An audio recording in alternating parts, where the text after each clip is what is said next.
friends, welcome back again.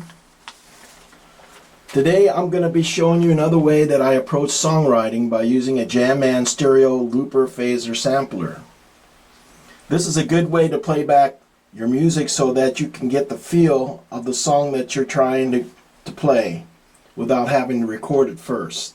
So just running a loop, bass, drums, whatever you want to put on there, and so you can hear it back. This is a really wonderful unit. I'll first of all tell you the good, and then I'll tell you the bad about it. There are a few negative things, but all the good things definitely outweigh the negative on it. So what's good about it is if you look on the back, you'll see there you've got an XLR port which you can put a microphone into it, and it's completely stereo, so yeah, whatever you want to put in there, quarter plug, and run it through the out through a PA, it's going to sound phenomenal. It's just completely digital, and it has an SD card in the back that you can put into anything you want. So if I want to put it into my Casio, I can just slide it in there, and obviously this is going to be better than that because it's got push button switches for your feet to use, and so you can hold your guitar and play and do whatever you want. So this is the playback volume up here. A lot of these things I don't use. The only one I use is the instrument and the mic, and the level and the mic level, which is connected to the XLR. Very simple. A lot of people look at this unit and they say, oh, it's just way too complicated. No, it's not. It's very simple once you learn the steps on it. It's much easier than trying to record on a computer or even a Tascam. That's how simple these things are. And the sound is just really unmatched by anything. Now, some of the negative things about it is, of course, the price. And, you know, the prices have come down on this, so it's out there, you know, it's kept its price. And the problem is sometimes you can get one second hand, and you want to get a warranty straight with where these things are made. I believe they're made in Utah. And one of the problems I find with these units are that they have a single throw switch on here, which only they have. So if the switch were to go out and you get heavy stomping on your feet, guess what? You're not going to find all the switches are going to be like a two-way switch. These are single pole switches. So you're going to have to send it to them. They'll fix it for free, but you might have to wait for a while. It happened to me twice, and so the person that I was working with at the time bought two just because we had a couple of gigs we had to play, and all our songs are downloaded on this. In the event that one of our musicians, bass player or whatever, doesn't show up, we can still play and carry on with the show. That's one of the more positive things about this unit. It's pretty durable. Sometimes you'll get lucky and you'll find a really good one. I have a bad one. That's our secondary one. I brought it back 2 or 3 times already, and it's just, you know, something up here, it's just not doing what we want. So what you really want to do whenever you want to record with one of these is you go ahead and plug in whatever you want, and then you find an empty loop.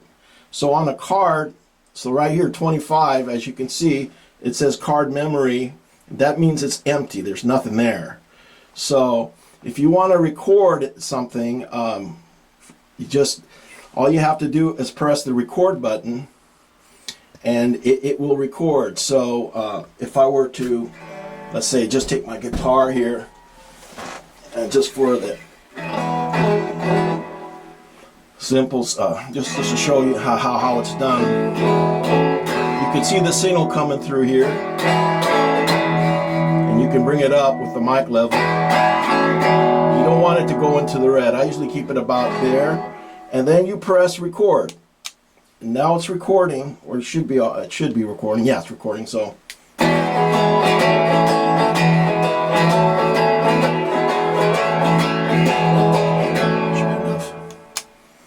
okay, let's listen back to what it sounds like. So you can even hear me going through the mic here. But that's that. and there's no latency at all, which is just wonderful because it's XLR. It's just, wow, it's just right to it. It's so much fun to have one of these things.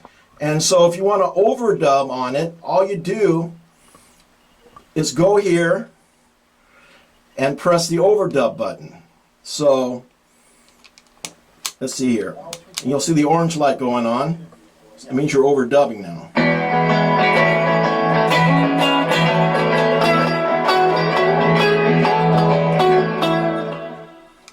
So let's see what that sounds like.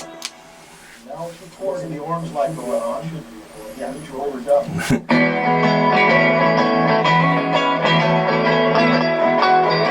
So that's a second guitar going in there. So if you don't like what you recorded, all you need to do is press the clear button, stop button. Up here you'll see it says clear, and it's cleared. So now the track is empty again. So if the track has something on it, it'll flash.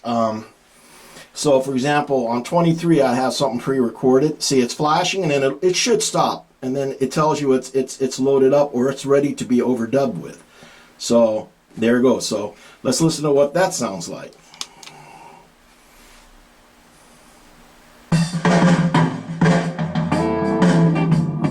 So this was a piece that I got off of line that I've been working on a little bit, and then you can play along with it, like I'm right now, my guitar. And all I'm really doing is, as I was showing you earlier, I'm running it through the pile, and then my amp is my line 6 through an SM58.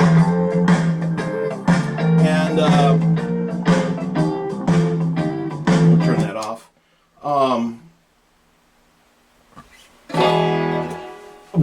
Whatever you want to record, you can record. So I want to record over this. All I got to do, say I want to put some guitar over right now, and I've got the mic level. Probably have to bring the mic level up as high as it will go because of I'm using an SM58, which is not a condenser mic, and that's the other thing that is kind of the bummer about this. It doesn't have phantom power. So it does have the XLR, but it doesn't have the phantom power. I don't know if the newer ones do, but nevertheless, I always use a dynamic mic, an SM58, and most professionals do anyway. They don't use that, so that it blocks out a lot of the noises. But anyway, so let me record a little guitar over that, and just to show you that I'm not kidding you, that I'll kind of shoot this around here to show you that I am actually playing. Okay, so so let's try this again here, and so I'm going to overdub. So I press once, and then I press twice for the orange button.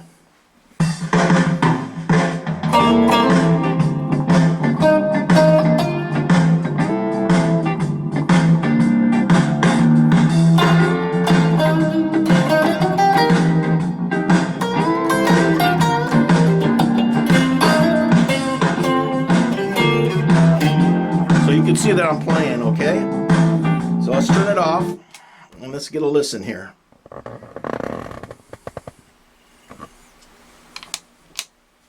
Twice with the orange button.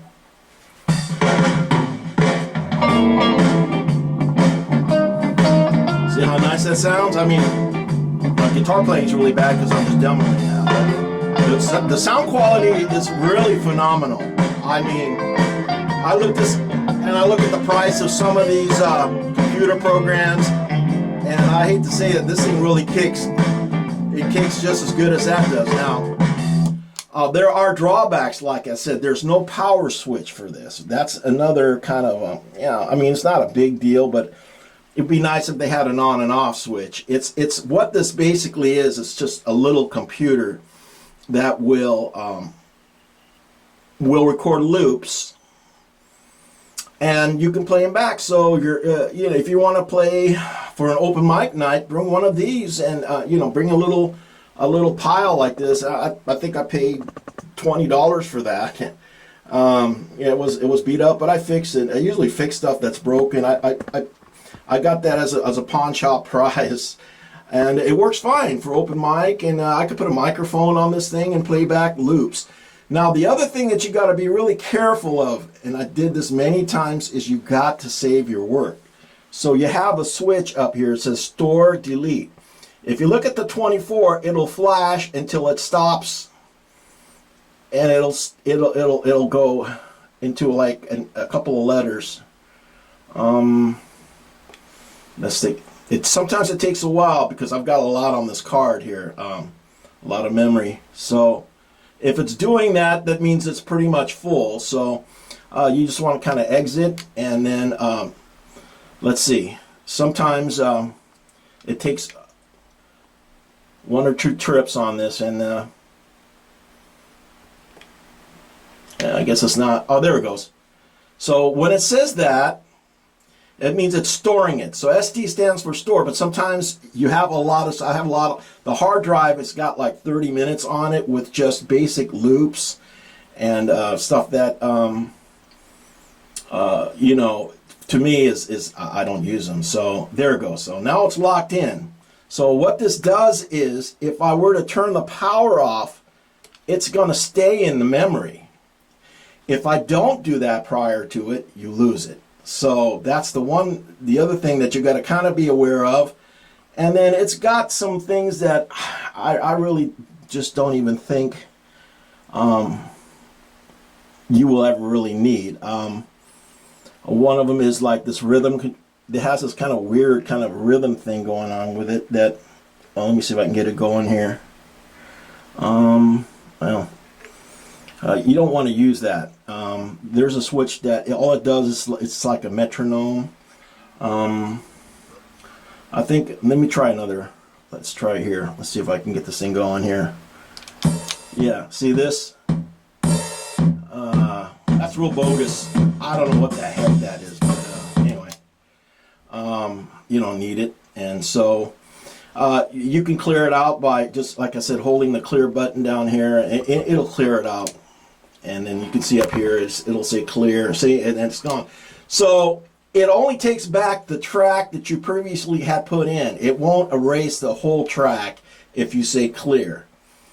I think if you press clear, let's see what it says. Are you sure? Clear? No. You go exit. Let's see what happens here. It should be still on there. Let's see here. Whatever I had on there, but yeah, see, it's still on there.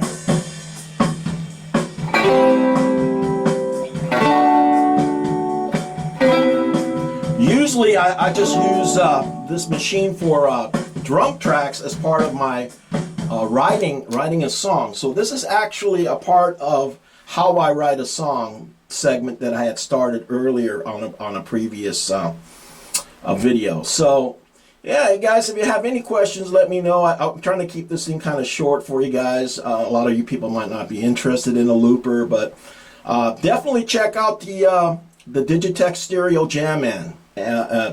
They have models that are less, but it doesn't have all these functions. Now, like I said, half of them I don't, probably 3/4 of them I don't even use, you know. So I use the mic, and I basically use the instrument level to control what's the input on either the quarter plug, stereo XLR, and going out. And that's all you really need to know.